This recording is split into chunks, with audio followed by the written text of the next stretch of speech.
this year for Amy and I was new. Brady was in school full time. And so I know a lot of parents have kids in school.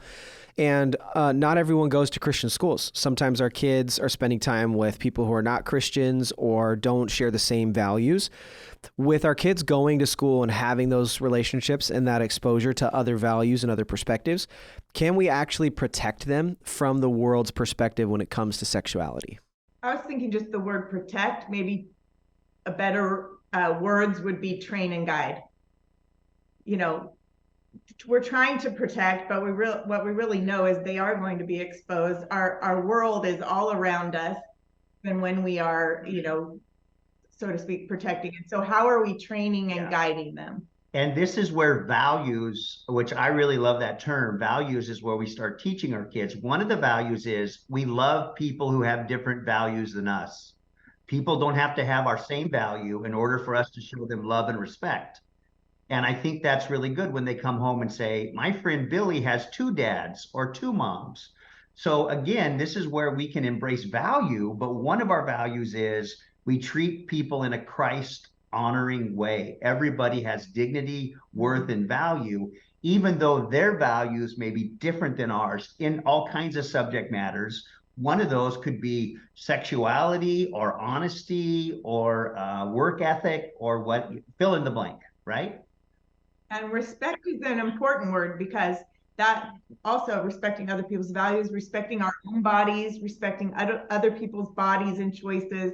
That right there talks a lot about then what they're going to be exposed to when they learn about respect. How do I respect me? How do I respect and love other people? That'll take you right up through middle school and high school, right? Right. When I'm making choices, if I've learned to be a respectful person that cares about other people's feelings and about their choices, then respect's a really powerful value that we have in our family and our home. And it's okay for you to disagree with someone's values. Just do it in a way that shows respect, reinforcing. It's not disrespectful to have a different view. It's not disrespectful to say, I don't see it that way. But again, just remaining respectful to the individual. Yeah. What we're trying to do is change the perspective that our primary role as parents is to keep the big bad world away from my kids. I think that's maybe been the model of 20 years ago. And I think we're at a day and age where you can't, that our kids are going to be in the world. And you might say, well, no, I can, we're not going to have the internet. We're not going to use cable TV. I mean, we've worked with a number of Amish communities, and I can tell you the Amish are as addicted and beyond than what you might expect.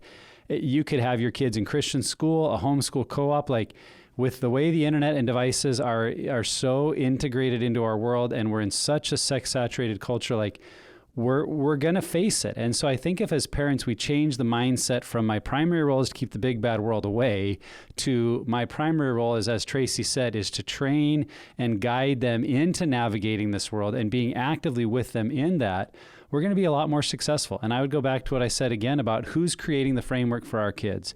If we're waiting for it to come up at school and just hoping it doesn't, we're going to be behind the eight ball the whole time.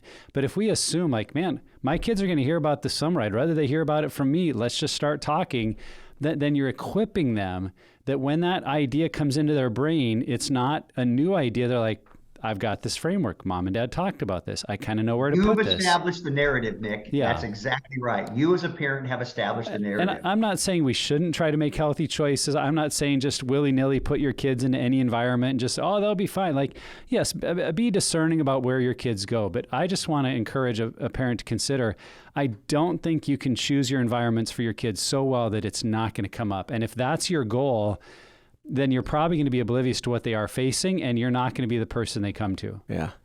Nick, I got to say this because I'm bursting on the inside with a big old grin here, because I went to Christian schools my whole life and I had siblings that didn't. Then as an older, in my 20s, my mom found out that I struggled with pornography, and she had this classic line where she said, oh my God, all these years I prayed for the wrong kid. So she assumed that just because you go to a Christian school, you're in church, you have this Christian environment, that kid's not going to struggle.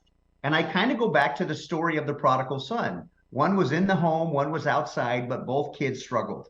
So don't assume that somehow your little environment is going to keep your kid from having any struggle in life. That's just a part of The phrase I heard a lot growing up was "in the world, but not of the world," and I think inadvertently the emphasis was on the "not of the world," forgetting that even though we're not of this world, we're still living in it. We're still exposed to it every single day. I listen to things on the way to work. I see things on the internet. I have experiences with people who don't have the same values as I do, and so I think that that's the idea. Because it wasn't train and guide, but my thought was, can I protect? No. Can I equip them with the tools? Yes. I can give them the tools to manage, being not of the world while still living in it. And so I think just emphasizing that this world's not going anywhere.